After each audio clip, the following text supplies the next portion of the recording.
All right, we're back. The D&D show, Dan and Drew, Drew and Dan. I am Dan. That is Drew working the music too. All right, we cut it already out. But we wanted to work on like just an intro song just to like say, "Hey, here we are." That was a quick fade. Sorry about that. Yeah, it's all right. But we're doing it, episode 2 here. We hopefully will have it up on iTunes or a website. Well, if we don't, then you won't be hearing this at all. It'll be somewhere. Yeah, it's okay. It'll be on the podcast. That's good.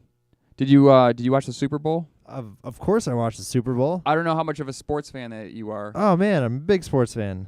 I'm a huge sport. I love NFL. That's my thing. I think I've getting older and I've started to lop off certain sports, or I only pay attention to baseball in the playoffs unless I go to a Cubs game. And I only hockey because like it's 2 months long of playoffs. But yeah, so football. Oh my, the Seattle Seahawks. I mean, everyone else is going to chime in on it, so we don't have to harp on the whole thing. But don't hate me for this. Okay. My favorite sport is soccer. Okay. If you're being sincere on that, then totally cool. It is my favorite sport. I watched the World Cup last year and it was great. It was great. America, I think, got on the soccer bandwagon. Oh finally. my God. Oh, we are on the bandwagon. We are fully going. We are fully going. We just need I'm sure there's a lot of soccer channels, but in America that people could know to go to a certain soccer channel. Like there's the NFL Network. Yeah. So I don't know if there's more soccer highlights on ESPN, which they're trying to do. There is soccer's coming to NBC Sports. Oh. It's big on that. Shizzle. Fox Sports is trying to play more soccer. Yeah, There are two big sports channels are BEIN Sports, BEIN Sports. I totally believe in you. And then Sky Sports. Yeah, I heard of Sky Sports. Yeah, those are the two big ones. Trust me, if it's on television, I try to keep up on it. Although I have DirecTV, so DirecTV, the sports channels are in like the 600s, and most of the stuff you're gonna is between 1 and 300. The movie channels are the 500s. So sometimes you're not gonna hit the 600s. I've never had DirecTV. It's pretty great. You Dish. like it? My friend has Dish TV. Dish for me sucks. I don't watch too much TV. I watch Jimmy Fallon. I watch that at night, and then I watch sports.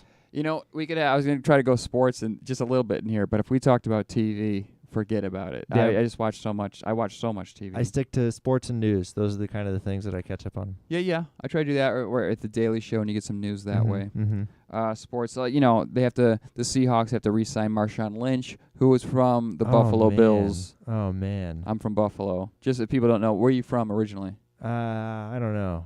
You don't know where you're from originally? Yeah, I don't. I know your dad's in the Air Force. I don't know if you traveled around a lot as a kid. Yeah. Where were you? I was born on an Air Force base in Michigan. Keep going. And then we moved all around the country. Went from D.C.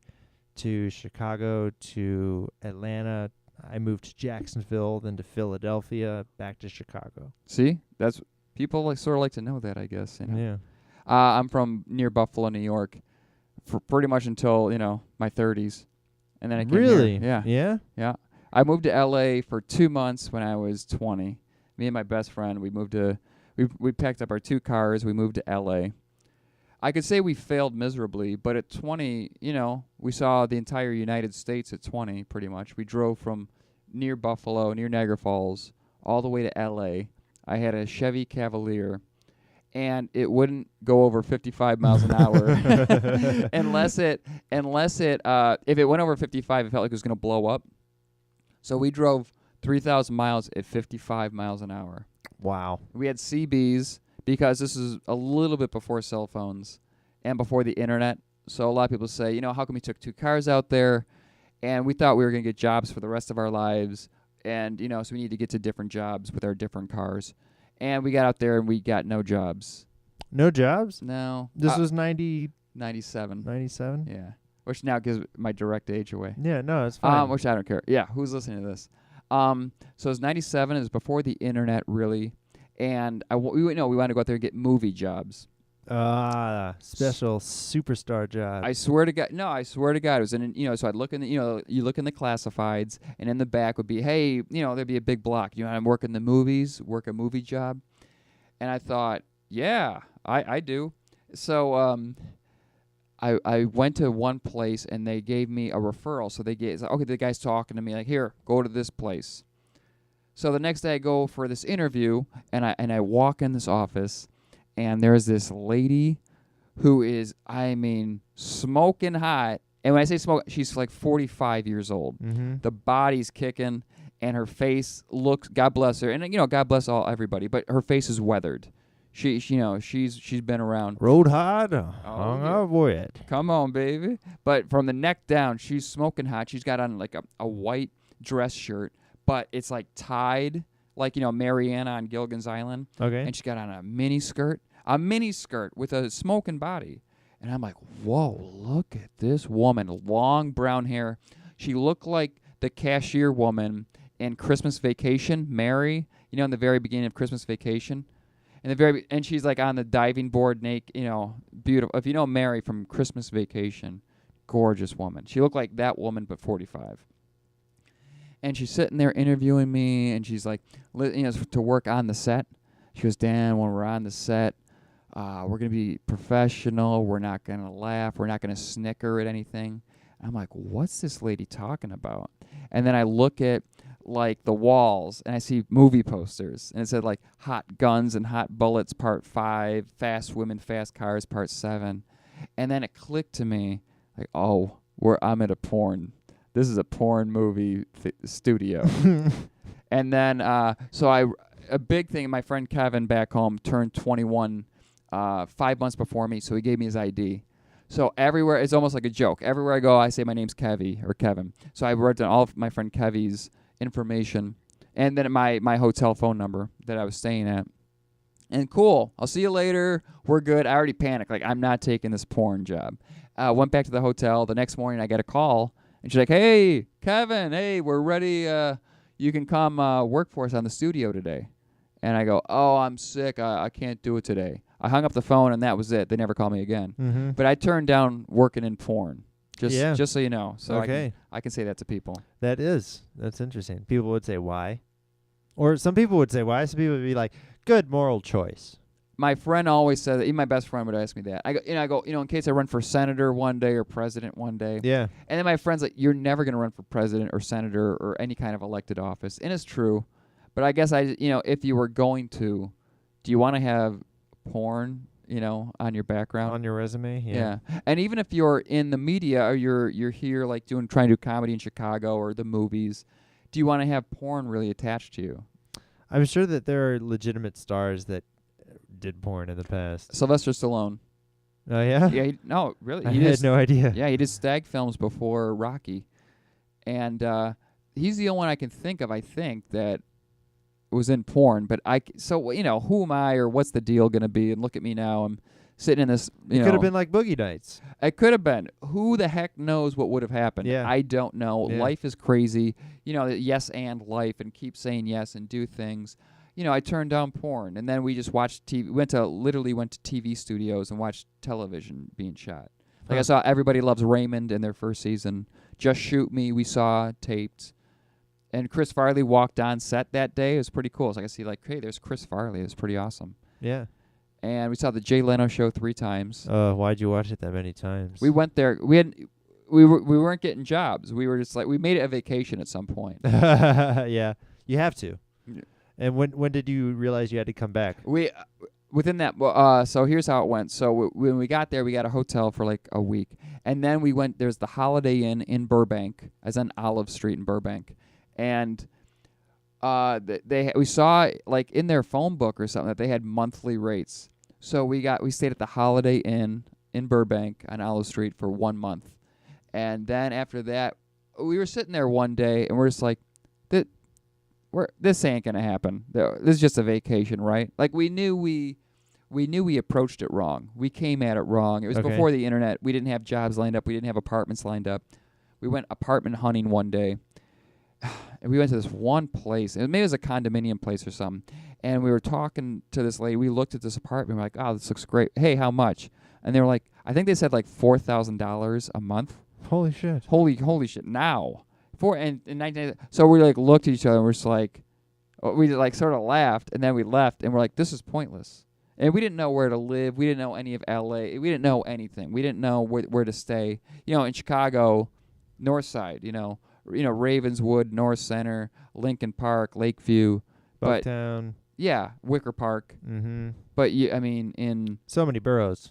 In LA, I don't know what to do, you know. And my friend who moved to LA a couple years ago, because in Chicago, I literally know 10 people that moved to LA in the past couple years, and 10 moved to New York City. In the past 6 months, I know Yeah. 10 people that have Yeah. moved to LA. It's crazy. And my friend said, oh, he lives in Echo Park. It's an up-and-coming place, Echo Park. And then I'd see on TV someone talking about Echo Park, and it's a military zone. You know, it's yeah. and it's like a crap hole. So I'm like, wow, what's the deal here? I don't know where to live, much less now if you had the internet, you know, where to live. But in 1997, I had no clue where to live. I don't think I could live in LA. I would see myself more in San Diego or San Francisco. It's so stupid. Like, if you know, us trying to do this comedy thing. This is the best city for comedy. Oh, this is great. Imagine this podcast gets listened to and picked up. That'd be like the biggest miracle, Hail Mary, that we can have. But you come to Chicago and you try to do comedy, and you know, 95% of the stuff, well, I guess I'll lead nowhere financially, and maybe nowhere, you know, in your heart, you know, or nowhere that will please you, or that is like, oh, I'm satisfied by what's going on in my life right now. For every one person that's successful, you know there's 100 who have left dissatisfied. And I think, and so I refuse to, I guess, leave at this point. And I'm still, you know, we're still doing great. We got a show at the Annoyance. It's called Buffalo. Thank you. And I've been at I.O., was on a team at I.O., and I did Second City in Toronto. It wasn't on a main stage or anything, but it was pretty cool. I got to do the Conservatory in Toronto and did some stuff at Bad Dog Theater. Like, I played at every theater here. But, I mean, you know, what's good enough for you, or what satisfies you, or what, you know, I don't know what's it's some level of creative output. Yeah, it is. And it is pretty great, you know, when there's a good show, and, if, you know, even if 20 people saw it, like, you know, we could have last week, we're at the Annoyance Theater, and we had a show, and my teammate, my friend, he's like, that was the best show we've ever done. And people come up to us after they're taking classes at Second City, and they come up to us and like, you guys are great. How long have you been doing this? And we're going to come back. And that feels amazing. And maybe it took 5 years to get to that point. Sure. Or will it keep happening? Then it's like, oh, here's the rewarding part.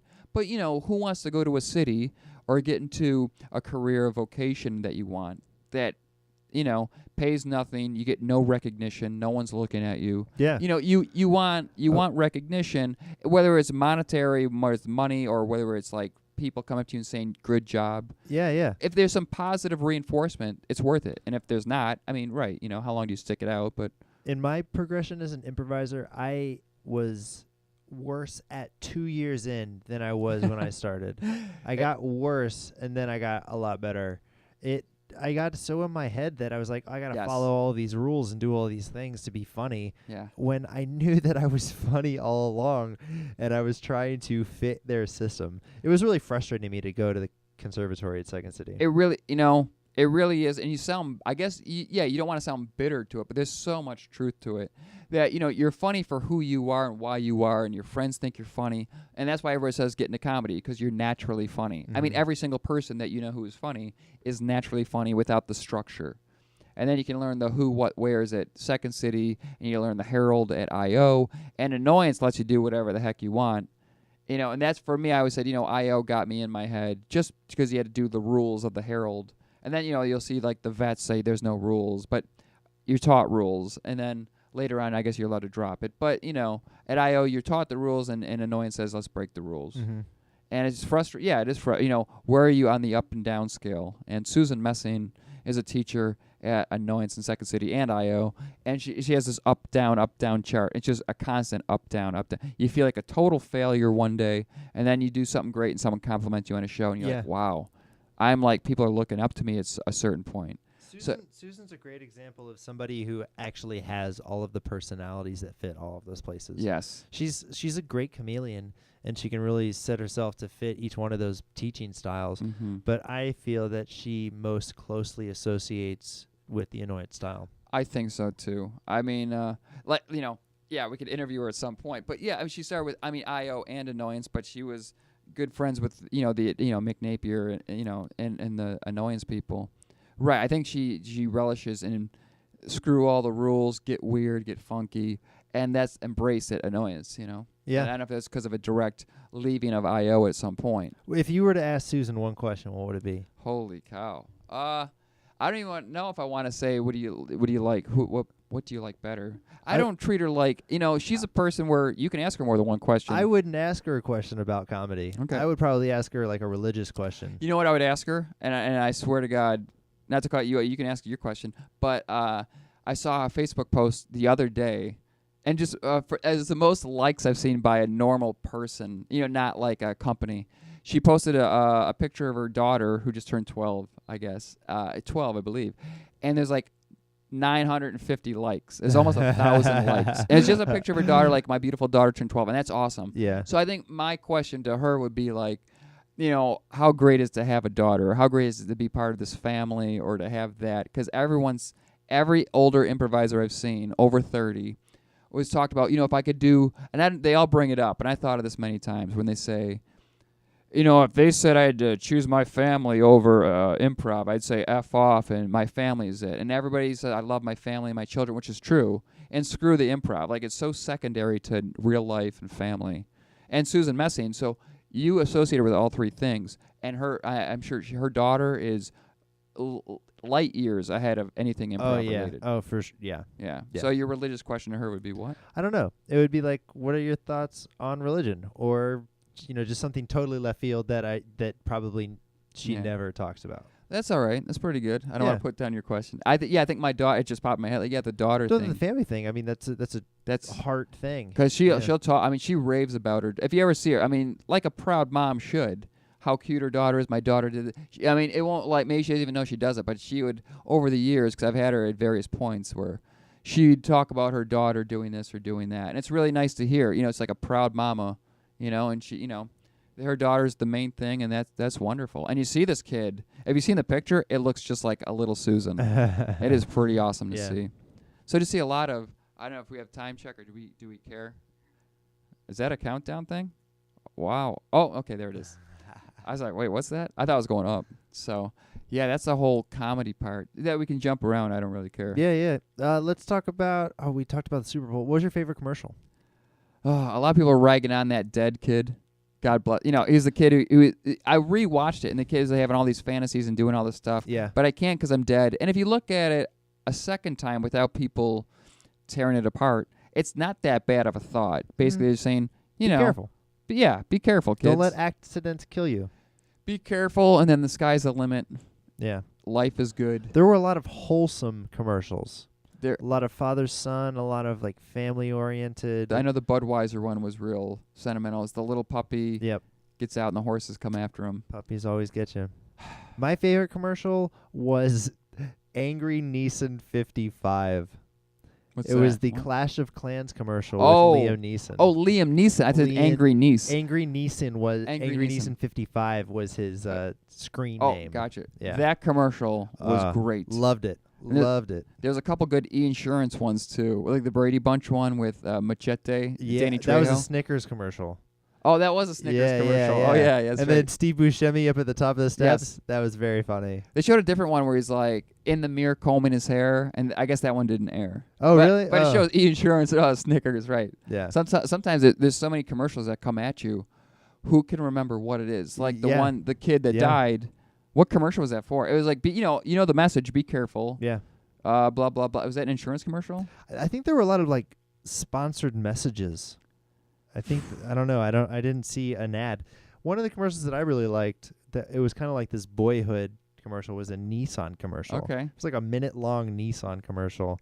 What happened in it? Race car driving, like a little kid watching his dad race car driving and growing up. And I swear to God, and whatever, I went to the bathroom at that point. Yeah, okay. It was during the second quarter. I know it was because I was like, man, I don't want to miss halftime.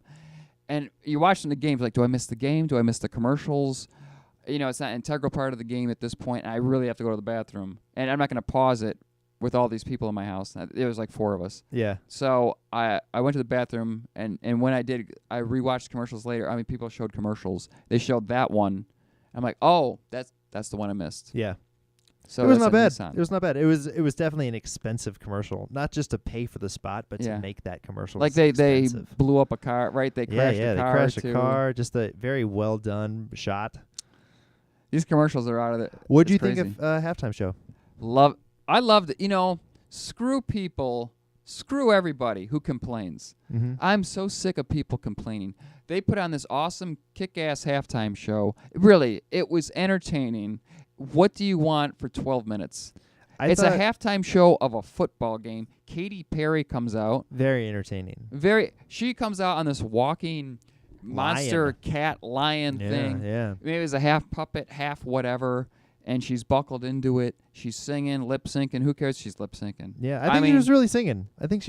Standing up there. She was fine, and she, she had. You wish for the guys out there, they want a more revealing look, what she did in the springtime wear with the Teenage Dream part of it with the dancing sharks. Everyone's going crazy about the dancing sharks. Everyone went crazy with that one dancing shark that was totally out of choreography with the other shark. It was very nice picture of it. It was very bright and shiny, and that's what was beautiful of it. What thing that I liked is the 3D projection on the ground. That was pretty kick-ass. I hope we see more of that. I'm a big fan. And I'm sort of a Katy Perry fan, and her new album with Magic, so she came out with, I think, Roar she opened up with, and then it went into Magic, a little bit darker, of an album compared to Teenage Dream. So it was like with coming out that line is a little bit darker, and then she goes to Teenage Dream with Teenage Dream and Fireworks. I wish she did Last Friday Night because I love that song. Okay. TGIF. Last Friday Night? Do you know that song? No, I Kenny don't. G's on saxophone. Nope. My friend, years ago, didn't see it, and I showed him the song. I'm like, listen to this song. It's so super catchy. What a video. Debbie Gibson's in the video, and Christian Slater, I believe, is the other guy. Okay. Whatever. You watch TGIF Last Friday Night by Katy Perry. Cool. We did it again. We have 2 full episodes. Yeah. In the can, as they say. Mm-hmm. Although there's no can on podcasts. No, there's no can. It's a hard drive. Just to finish the Katy Perry thoughts. So, very, very bright, and I like that she was more, more revealing dress, and then, there was some sharks, so what? I like the Missy Elliott surprise. Oh, yes, sir. I'm a fan of Missy Elliott. I lived in Chicago for a while.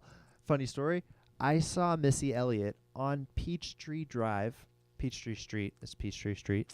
Don't know where that is. It's a central street that runs almost through all of Atlanta. Oh, I thought you meant in Chicago. No, okay, yeah. No, in Atlanta, sure. I lived in Atlanta for a long, 98 to 2006. Air Force. Look at this. Is this Air Force stuff? I was in high school. Okay, keep going. Here we go, Missy Elliott. Saw Missy Elliott driving a purple Lamborghini. Wow. I saw her pull up to a stoplight, roll down the window. Yep. We got it. That's the old 22-minute buzzer. I guess that's what we were aiming for, but let's go with Missy. Yeah. That's all. I saw her. Her window was down.